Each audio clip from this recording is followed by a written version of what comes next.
தீரா கண நாவல் உலகத்திற்கு உங்களை அன்புடன் வரவேற்கிறோம்.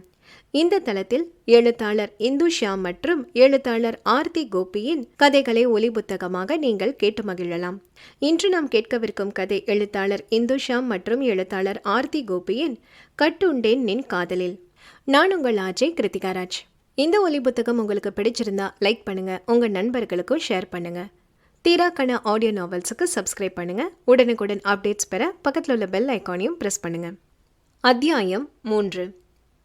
ஏங்க, நம்ம ஜோசியர்கிட்ட பேசினேன். அடுத்த மாசத்துல 4 முகூர்த்த நாள் இருக்கான். அதுல ஒரு நாளை பார்த்து வச்சுக்கலாம். இதுக்கும் மேல என் மருமகளை காக்க வைக்காம கல்யாணம் பண்ணி கூட்டிட்டு வந்துடணும். சொந்தக்காரங்க கேள்விக்கு எல்லாம் பதில் சொல்ல முடியல என்று திலகா தன் கணவரிடம் கூறினார். நாளிதழை படித்து கொண்டிருந்த கங்காதரன் மனைவியின் பேச்சில் கவனம் செலுத்தியபடி, நல்ல முடிவு தான் திலகா. உன் பையன்கிட்ட ஒரு வாரத்தை கேட்டியா? அப்புறம் லீவ் இல்லைன்னு பாடின பாட்டையே பாட போகிறான். ஏதோ கிருஷ்ணன் நமக்கு தெரிஞ்ச குடும்பத்தினால இவ்வளவு நாள் பொறுமையாக காத்துட்டு இருக்காங்க. நமக்கு ஒரு பொண்ணு இருக்கா, அதனால எதுக்கு மேலே தள்ளி போடாமல் சம்மந்திக்கு முதல்ல ஃபோனை போட்டு விஷயத்த சொல்லிடுமா என்றார். ஆமாங்க, அண்ணா அன்னிக்கிட்ட சொன்னால் சந்தோஷப்படுவாங்க.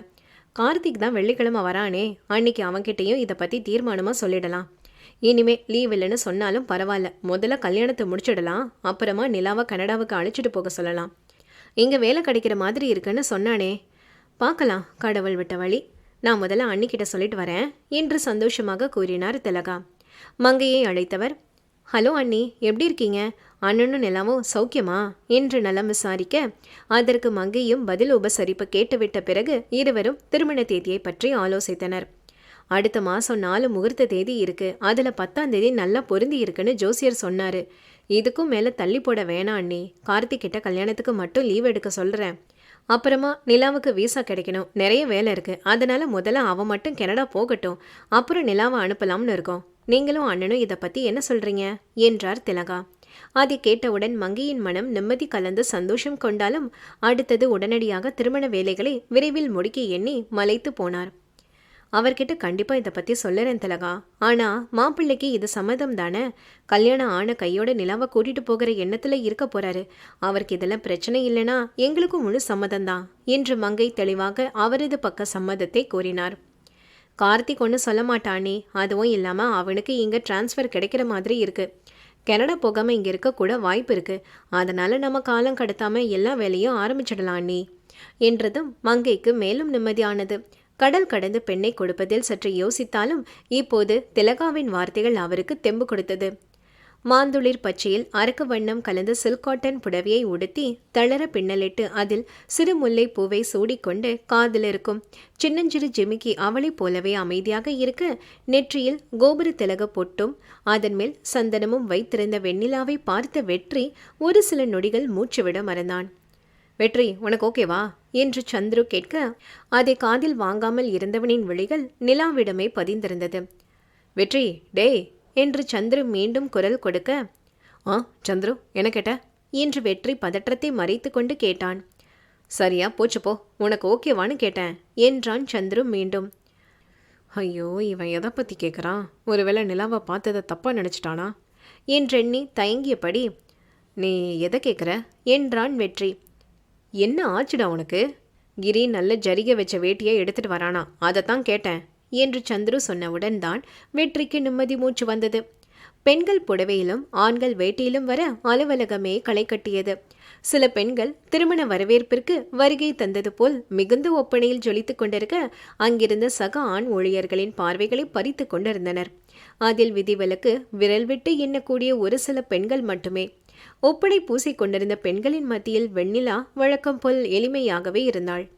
கண்ணியமான தோற்றமும் கனகச்சிதமாக அடுத்தவர் கண்களை பறிக்காமல் நாகரிகமாக புடவையை உடுத்தி கொண்டிருந்த விதமும் ஒப்பனையெல்லாம் புது மலர்ச்சி பெற்ற முகமும் வெற்றியின் மனதில் ஒரு பாதிப்பை ஏற்படுத்தியது. அது எந்த விதமான உணர்வு என்று அவனே அறியவில்லை. சற்று நேரம் முன்பு தயாரித்து கொண்டிருந்த சிறந்த பணியாளர் பட்டியலில் முதலிடம் பிடித்ததாலா அல்லது முதல் முறை அவளை புடவையில் பார்த்ததாலா என்று அவனுக்கு புரியவில்லை. ஆனால் இந்த எண்ணம் தவறு என்று அவன் இதயம் சொன்னாலும் அதை அவன் மனம் கேட்க தயாராக இல்லாத நிலையை எடுத்து காட்டிக் கொண்டிருந்தது. சிகப்பு நிற டிசைனர் புடவையில் கச்சிதமாக ஒப்பனை செய்து கொண்டு காற்றில் ஆடும் கேசமும் கம்பீர நடையும் விளக்கத்தை விட சற்று அதிகமாக வீசும் வாசனை திரவியமும் மை கொண்ட விழிகளும் புடவைக்கேற்ற காதணி நகப்பூச்சு உதட்டு சாயமும் என்று அனைவரின் கவனத்தை முக்கியமாக வெற்றியை ஈர்ப்பதற்காக பிரீதா பார்ப்பதற்கு ஒரு திரைப்பட நடிகையின் சாயலில் இருந்தாள். வாவ், கார்ஜியஸ் என்று பெண்களே வியந்து நின்றனர். சும்மாவே சீன் போடுவா, இன்னைக்கு பார்க்க ரொம்ப அழகா வேற இருக்கா, கேட்கவே வேணாம். வெற்றியோட அட்டென்ஷன் வாங்க எவ்வளவு எட்டு போடுவான்னு பாரு என்று சுவாதி கேலி செய்ய, நிலா ஆஹா அட்டகாசமா இருக்காளே, நமக்கே ரசிக்க தோணுது என்று அவள் அழகில் மெய்மறந்தாள். இன்னைக்கு அவளோட பெர்ஃபார்மன்ஸ் எந்த அளவுக்கு இருக்குன்னு பார்க்கலாம் என்றாள் மீனாட்சி. ஆனால் வெற்றியின் பார்வையில் மட்டும் என்றும் போல் இன்றும் ஒரு துளியும் மாற்றமில்லை. மாறாக அவ்வப்போது அவன் கண்கள் நிலாவை தீண்டியது. என்ன மச்சி, உன் ஆளு செமையா வந்திருக்கா, எல்லாம் உன்னை இம்ப்ரெஸ் பண்ணதான். பாவண்டா, ஒரு தடவையாவது அந்த பொண்ணை பாரேன், எவ்வளவு நேரம் மேக்கப் போட்டுச்சோ, அதுக்காவது கருணு காட்டுப்பா என்று சந்துரு வெற்றியை சீண்டினான். நண்பனின் வார்த்தைகளை கேட்ட வெற்றி அவனை சுட்டி எரிப்பது போல் பார்த்துவிட்டு, வேண்டாண்டா, அவளை என் ஆளுன்னு இனிமேல் சொன்னா அப்புறம் உன் பொண்டாட்டிக்கிட்ட நீ இங்கே ஒரு பொண்ணை சைட் அடிக்கிறேன்னு சும்மாவே போய் சொல்லிடுவேன். அப்புறம் அதோட பின்விளைவுகளை நான் உனக்கு சொல்லி தான் தெரியணும்னு இல்லை என்று விளையாட்டாக எச்சரிக்கை விடுத்தான். எப்பாடே, ஏண்டா அந்த கொலவெறி என்று தன் இரு கைகளை தலைக்கு மேல் வணங்குவது போல் பாவனை செய்த சந்துரு மீண்டும், சரி மச்சான், அப்படி சொல்லலை, உனக்கு அவன் மேலே அந்த மாதிரி எண்ணம் இல்லைன்னு தெரியும். ஆனால் ஏதாவது ஒரு மொமெண்ட்ல கூடவா எந்த ஈர்ப்பும் வரல. பொதுவாக லவ் ப்ரப்போஸ் பண்ணுறப்போ நமக்கும் அவங்க மேலே லவ் வரணும்னு அவசியம் இல்லை தான். ஆனால் அவளை தினமும் பார்க்கும்போது அந்த காதலை உன் மனசு நினைவுபடுத்திட்டே இருக்குமே, அப்படியும் எந்தவித ஆர்வம் உனக்கு இல்லையா என்றான் உண்மையான ஆர்வத்துடன்.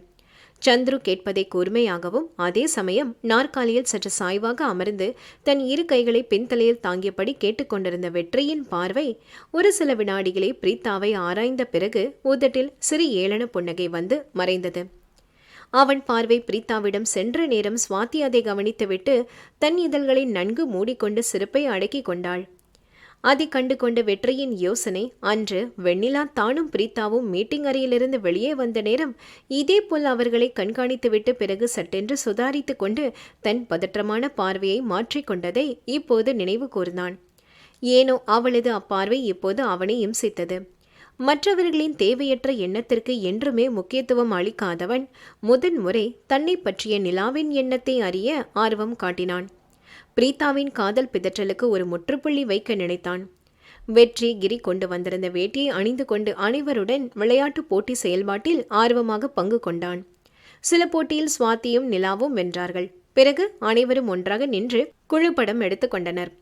முன்வரிசையில் பெண்கள் நிற்க, ஆண்கள் பின் வரிசையிலும் சிலர் தரையில் மண்டியிட்டபடியும் தயாராக இருக்க, அப்பொழுது வெற்றி சாரி கைஸ், ஒன்ஸ் மோர் என்று சொல்லிவிட்டு தன் கைபேசியை ஒருவரிடம் கொடுத்து அதில் ஒரு படம் எடுக்க சொல்லி கேட்டுக்கொண்டான்.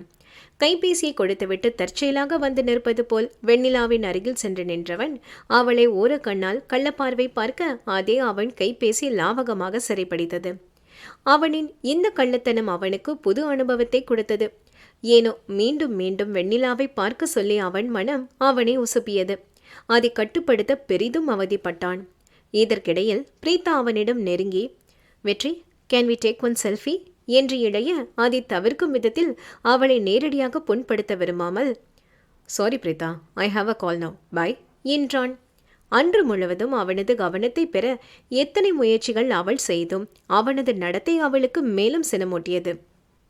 அலுவலகம் முடிந்தவுடன் வெற்றி டி நகரில் உள்ள பிரபல பட்டுப்புடவை கடையை அடைந்தவன் 5 நிமிடத்தில் அழகான பட்டுப்புடவையை தேர்ந்தெடுத்தான். வேற ஏதாவது பார்க்குறீங்களா சார், ஒரு புடவை போதுமா என்று அந்த விற்பனையாளர் கேட்க, ஒன்று போதும் சார், சுடிதார் செக்ஷன் எங்கன்னு சொல்லுங்க என்றான். என்ன சார் இது அதிசயமா இருக்கு, இவ்வளவு சீக்கிரம் புடவையை செலக்ட் பண்ணிட்டீங்க, அதுவும் நல்ல புடவையா, உங்க மனைவி கொடுத்து வச்சவங்க என்று அந்த விற்பனையாளர் வியந்து சொல்ல, வெற்றியின் மனம் மின்னல் வேகத்தில் நிலாவின் பிம்பத்தை காட்டியது. அதை எண்ணி வெட்க புன்னகையை மறைத்து கொண்டு, இது எங்க அம்மாக்கு சார், எனக்கு இன்னும் கல்யாணம் ஆகல, ஒருவேளை ஆகியிருந்தா இப்படிதான் மணிக்கணக்கில் உட்கார்ந்திருப்பேனோ என்னவோ என்று அங்கிருந்த சில ஆண்களை பாவமாக பார்த்து கூறினான். பிறகு சுடிதாரையும் வாங்கி கொண்டவன் வீட்டை அடைந்தான். Happy birthday to my sweet Gowri என்று சொல்லிக்கொண்டே கையிலிருந்த புடவை கவரை தன் அன்னையிடம் கொடுக்க, கௌரி அதை கண்டு கொள்ளாமல் அமைதியாக வார பத்திரிகையை படித்து கொண்டிருந்தார். கௌரி டார்லிங், இதெல்லாம் டூ மச். இப்போ எதுக்கு இந்த மௌன போராட்டம் என்று வெற்றி தன் அன்னையை சமாதானம் செய்து கொண்டிருக்கும் சமயத்தில் வந்தனா அங்கு வந்து, டே அண்ணா, பரவாயில்லையே, இவ்வளவு சீக்கிரம் அம்மாவோட பர்த்டேவை ஞாபகம் வச்சிருக்க. ஆனா நீ கேடிடா, நல்ல ஐஸ் விற்கிற. புடவை வாங்குற பழக்கம் எல்லாம் எப்போ வந்தது பிரதர் என்று அவன் தங்கை சீண்டி கேட்க, ஏ சூர்பனக, உன் திருவாயை வச்சுக்கிட்டு சும்மா இருக்கியா? நாரதர் வேலை பார்க்குற சமயமா அது என்று வந்தனாவிடம் செல்ல கோபம் கொண்டான். டேய், நான் சூர்பனகனா, நீ ராவண.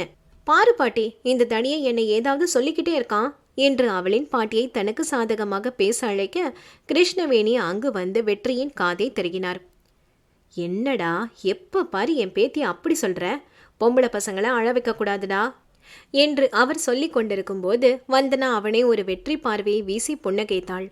ஐயோ பாட்டி, உன் பேத்தி அழுவா, அங்க பாரு எப்படி சிரிக்கிறா என்று சொன்னதும் அவர் திரும்பி பார்ப்பதற்குள் மீண்டும் பாவமாக முகத்தை வைத்து அழுவது போல் பாவனை செய்தாள்.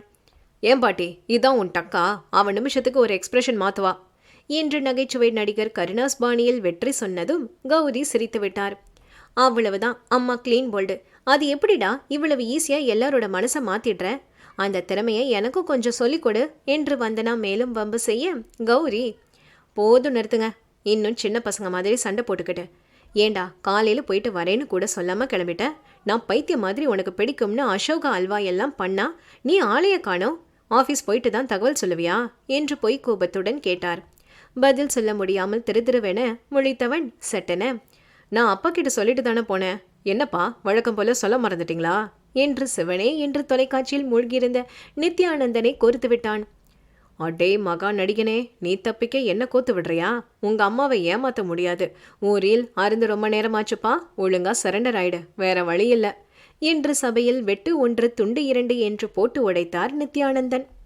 வெற்றியோ, சாரிம்மா, இன்னைக்கு முக்கியமான வேலை இருந்தது, அதான் சீக்கிரம் கிளம்பிட்டேன். ஆஃபீஸில் எத்தனிக் டே, அதை கூட மறந்து ஃபார்மல்ஸில் போயிட்டேன். நல்ல வேலை, கிரி எடுத்துட்டு வந்து என்னை காப்பாத்திட்டான். சரி, பரவாயில்லவா, சாப்பிடலாம் என்று கௌரி அழைக்க, ஹலோ, புடவைய பாருமா, என் செலெக்ஷன் எப்படி இருக்குன்னு சொல்லு என்றான். கௌரி, ரொம்ப அழகா இருக்கு செல்லா.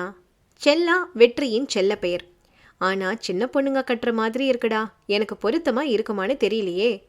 வந்தனா, அப்பாடா சூப்பர்மா, அப்போ அந்த புடவையை அப்படியே எனக்கு ஷிஃப்ட் பண்ணிடு என்று சொன்னதும், ஏ மொட்டைக்குச்சி, இது அம்மாக்கு மட்டும்தான், கையை வச்சா கொன்னுடுவேன் என்று செல்ல மிரட்டல் கொடுத்தான். சரி, முதல்ல எல்லாரும் சாப்பிடுவாங்க என்று கௌரி அழைக்க அனைவரும் சாப்பிட்டு முடித்தார்கள். வெற்றி 10 வீடுகள் கொண்ட ஒரு அடுக்குமாடியில் வசிக்கின்றான். தரைத்தளத்தில் 3 படுக்கை அறைகள் கொண்ட ஒரு வீடும், முதல் தளத்தில் சமீபத்தில் வாங்கிய 2 படுக்கை அறை கொண்ட வீடும் இருக்கிறது. இரவில் மட்டும் மேல் தளத்தில் உறங்குவதற்கு செல்வான்.